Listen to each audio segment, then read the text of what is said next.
And I will first read them all, and I am first. I am here. Mark Corrigan. Here. Melanie DePalma. Here. Roger Nick. Here. Michael Schwartz. Here. Shelley Sims. Here. And Rhonda Wilson. Here. Rhonda Wilson. Okay, that takes care of that. And I need to first read the executive session announcement. Pursuant to the requirements of the Sunshine Act, the holding of an executive session must be announced at the public meeting immediately prior to said executive session or at the next meeting thereafter. An executive meeting was held on January 21st, 2022 to review matters that are by statute confidential, including the review of a confidential opinion request, the review of a motion relating to a pending civil penalty matter and administrative matters. An executive meeting will be held March 2nd, 2022, immediately following this session, to review a matter that is by statute confidential, including the evaluation of his executive director candidates. Having that done, we'll start with the first case, and we're going to start with the Corey Mann case. And I understand they're both here, and they would like to say something. Mr. Mann, Mr. Corey. Well, first, I believe Commissioner Sims will do the intro. Okay. I'm sorry. Good. Shelley? Yes, thank you, Mr. Chairman. The facts pertaining to this matter are as follows. The requesters are Mr. Rodney A. Corey, Esquire, and James G. Mann, Esquire, in their respective capacities as Chief Counsel and Senior Deputy Chief Counsel for the Republican Caucus of the Pennsylvania House of Representatives, who by letter dated February 3rd, 2022, requested an advisory opinion from the Commission as to whether the Public Official and Employee Ethics Act would prohibit Pennsylvania state representatives from using public funds to pay expenses for the following. First, postage printing, the transmission of electronic mail and robotic telephone calls for otherwise permissible mass communication to residents of their new legislative districts in which a state representative would reside as determined by the final reapportionment plan of the Legislative Reapportionment Commission for the House of Representatives, affirmed by the Pennsylvania Supreme Court, or otherwise having the force of law. And second, the conduct of town halls, fairs, and other types of legislative events in their new legislative district. A copy of the February 3rd, 2022 request letter, as well as copies of the Commission precedent applicable, namely Commission opinions Longietti, opinion 13-002, Corey Mann, opinion 13-006, Winkleman, opinion 13-007, and Corey Mann, opinion 14-003, have already been provided to each commissioner. Mr. Chair, as I understand that Ms. Orris, Corey, and Mann are with us this morning, I would suggest that this would be an appropriate time for them to speak, or any other interested parties who may be present to speak on this matter. Thank you very much, Shelley. Whoever, either one of you, whoever wants to speak first, may begin. Corey or Mr. Mann. Hi, this is Rod Corey. I appreciate the invitation, and we'd like to thank the Commission for the opportunity to appear today. And we're happy to answer any questions the commissioners might have about our request. And I'll let Jim say anything he wants to say, and then we'll answer any questions you might have. Thank you, Rod. And this is Jim Mann. And again, thank you to the Commission for letting us appear here before you today. We kind of think the big recurring question is, given the litany of cases that were just read off, why are we here again? And the answer to that question is because in seeking an opinion, we seek the protections offered under Section 110710 of the Ethics Act, which inures to the requester. If you look at the statutory construction of that section, it says the benefits and protections under the Ethics Act would inure to that individual who makes that request. Different from the last two that we did, This request actually includes every member of the House Republican caucus. So unlike 2013-14, I think this is the only time you're going to see us in this legislative redistricting cycle.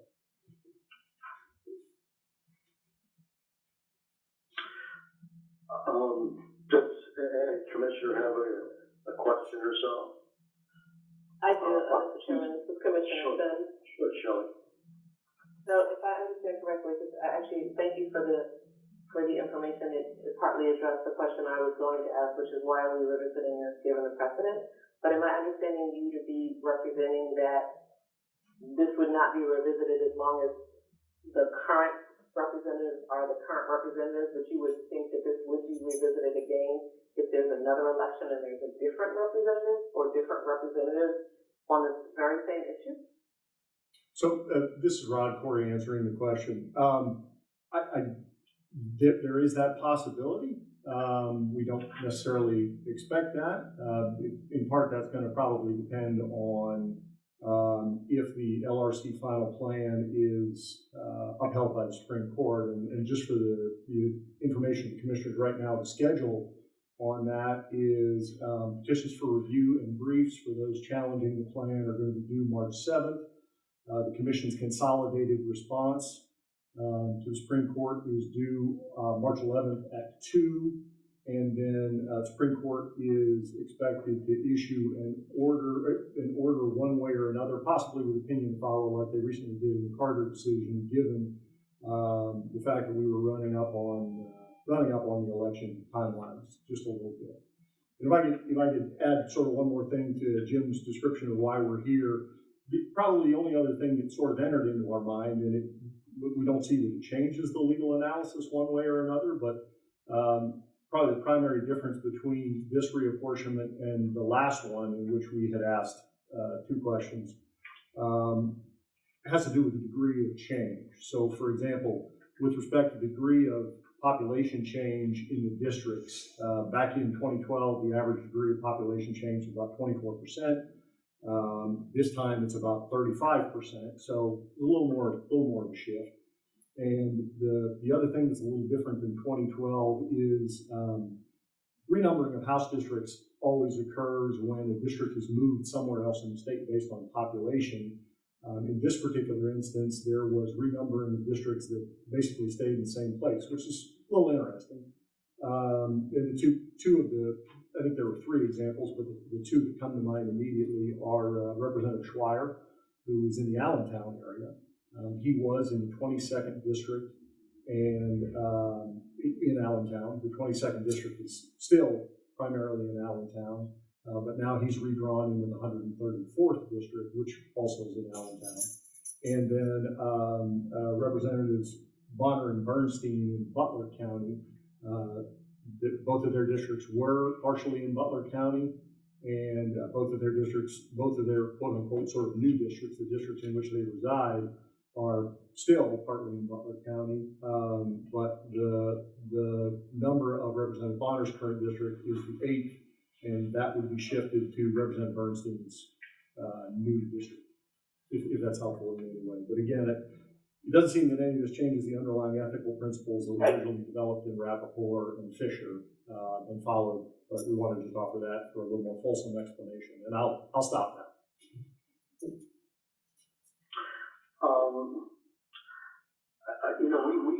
We voted on this matter a number of years ago, I guess 10 years ago, and as long as there's no politics involved in mailings, things are okay. But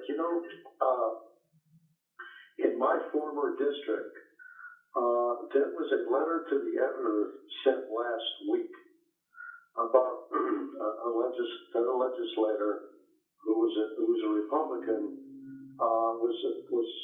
was upset with the governor's budget proposal, and the writer stated that was political, and that should have never been put in the newsletter.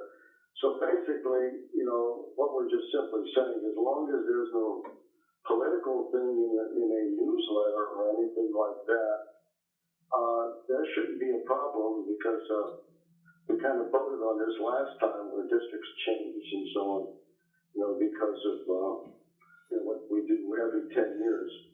So I don't really see any problem with, as long as, you know, members are allowed to send, Christmas cards, birthday cards, and so on to people outside their district.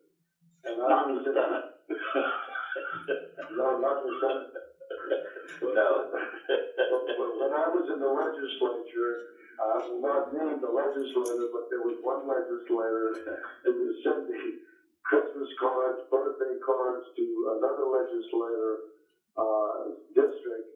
And boy, there was a real upheaval, a lot of argument, discussion about it. The reason why that person was doing that was because he was going to run for Congress.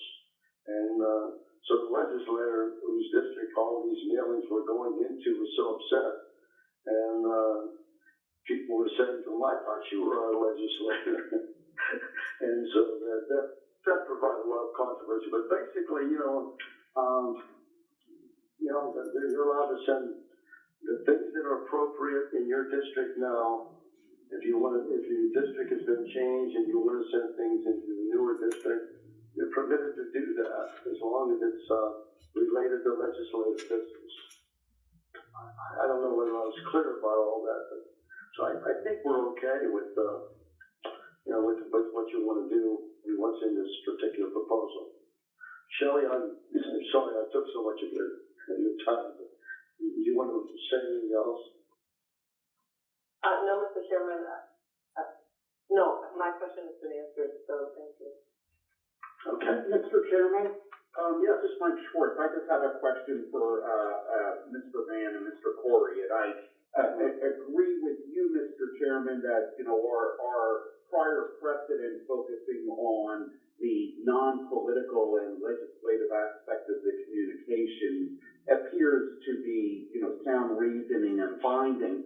But one of the issues in the prior opinions, and obviously we're going back decades for each of the census when the districts change, we talked about our de minimis rule. And when you, in this request, Mr. Mann and Mr. Corey, talk about not only mailings, but also talk about robocalls and other more modern technology, I have a concern not about the appropriateness of what we're doing, but whether we really should be analyzing this as de minimis as opposed to not creating a personal conflict of interest. And my particular question would be, to get a better sense of the cost, do you have any sense of the average cost, let's take away the mailings or the postings on a internet site and looking at those robocalls? Do we have any sense, or do you have any sense of what the cost involved in those are? Yes, Commissioner, and this is Jim Mann. When we speak in terms of robocalls in the opinions previous and in this one, we're really speaking in terms of what's now termed a teletown hall. And to understand what a teletown hall is, you should understand how it functions. Calls are made into the district based on phone numbers that are maintained in what's called our RepNet. The phone call is made, and it's an offer to say, if you'd like to participate in a teletown hall with Representative so-and-so, stay on the line or call back at a certain time. And then the constituents have a choice at that point. They can stay on the line and participate in the teletown hall, or they can simply hang up the phone. Now, to your point, whether something like that would be de minimis, actually teletown halls will cost anywhere, because of the level of participation and the technology being used, and we contract with a third-party vendor to make that all happen. Teletown halls usually cost somewhere on the order of about $2,000 a piece. So it would be difficult for us to couch that in terms of a de minimis use of legislative resources. This is Rod Corey. If I could follow up just a little bit on that, sort of the other instance, and and I don't know that it happens that much, but the other instance that is in particular recognized in the rules of the House has to do with surveys to determine public opinion on various issues. So it has been done. It's authorized in the rules, in our rules of ethical conduct to do surveys. So we don't want to leave the impression that that's the only use of the robocalls, but the primary use of the robocalls is to do the introduction to the teletown halls that became really significantly more important during the last couple of years when real town halls were depleted. That's helpful, both of you. I appreciate that. And I guess let me just ask the one further question, because our prior opinions have referenced de minimis expenditures, and presumably that was more in the days of what we were talking about was, mass mailings going out to people in the district. Is there any reason either of you to believe that we have to even mention de minimis exception in order to reaffirm the propriety of the non-political legislative communications that you're seeking approval to do?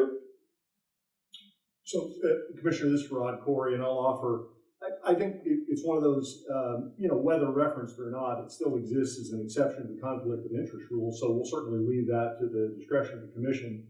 But I don't think it's harmful to include that in the analysis as well, simply because it's part and parcel of the law as it's been developed by the commission over the years with respect to opinions and advices about what de minimis means. And this is Jim Mann, and I would just add that because the question in front of the commission relates to, the propriety of doing things outside of the existing legislative district in the same manner that you would do inside the existing legislative district, the de minimis rule still applies. So I agree with Mr. Corey that, I don't think that it does any harm to include it. Any other Thank you, questions? Mr. Chairman, that answers. Okay, thank you, Michael. Shelley, you ready to make a motion? Well, thank you, Mr. Chairman. I would actually just suggest that the commission conduct quasi-judicial deliberations on this matter. Okay. Let's go into quasi-judicial meeting, and Mr. Mann and Mr. Corey will have to leave. Rob, will you take care of that? Yes, I will.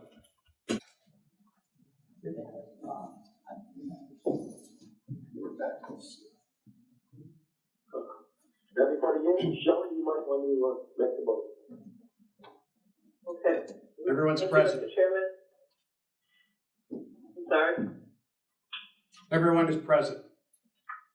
Okay, thank you. Thank you, Mr. Chairman. I have reviewed the facts and relevant statutory provisions. I would like to make the following motion.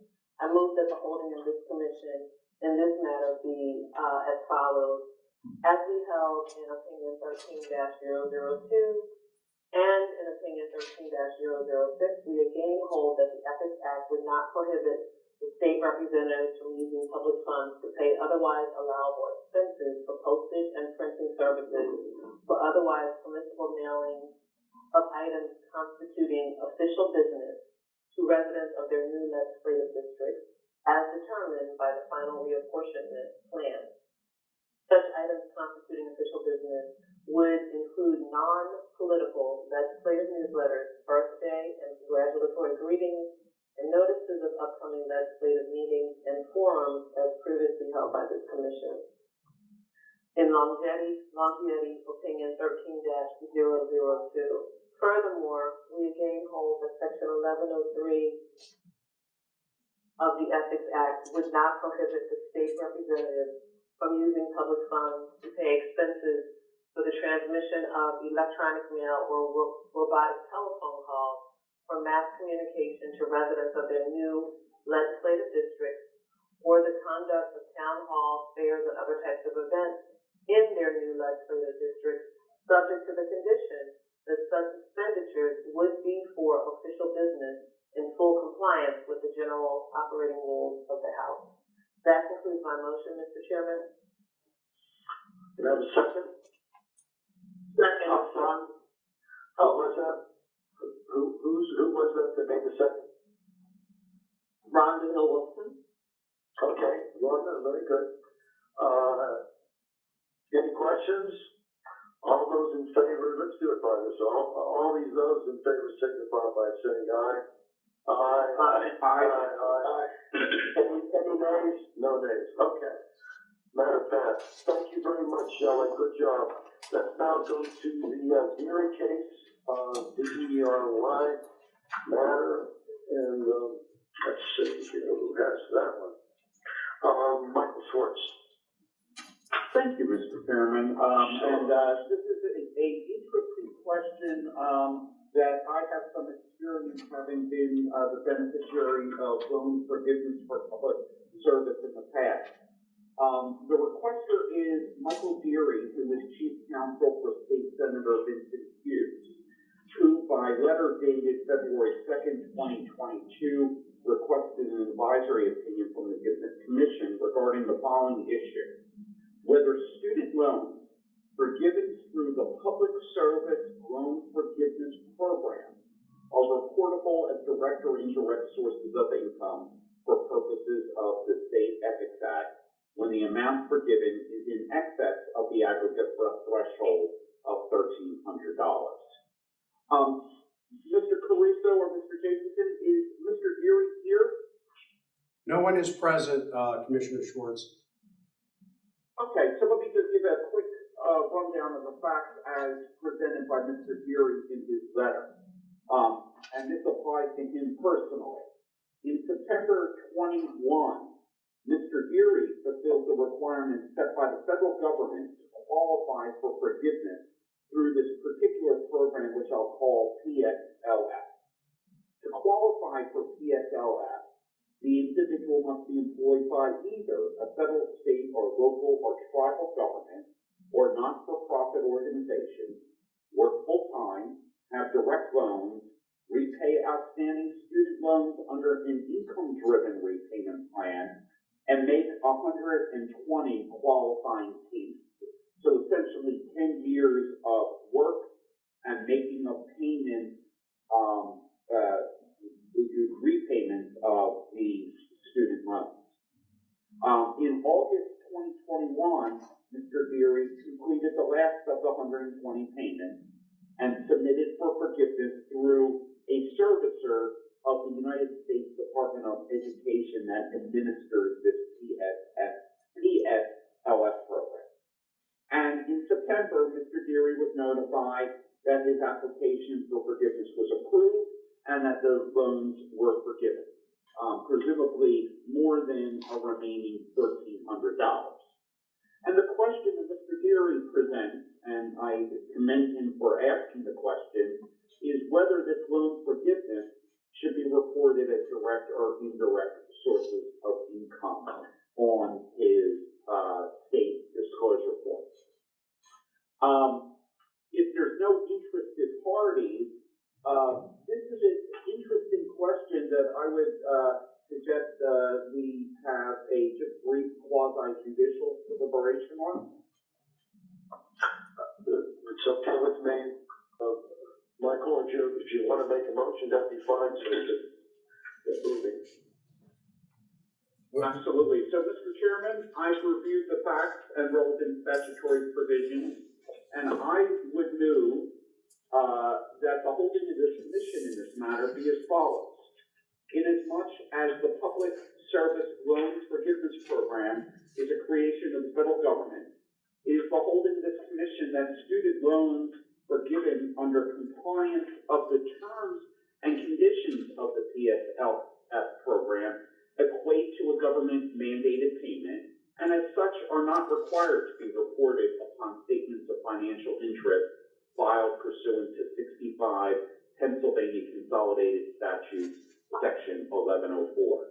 The finding of this Commission only extends to those student loans forgiven through the Public Service Loan Forgiveness Program and does not extend to other loans, including student loans otherwise forgiven by a lender or through any other means. That is my motion, Mr. Chairman. Mr. Schwartz makes the motion. Do I have a second? De Palma, second. De Palma seconds. Any questions?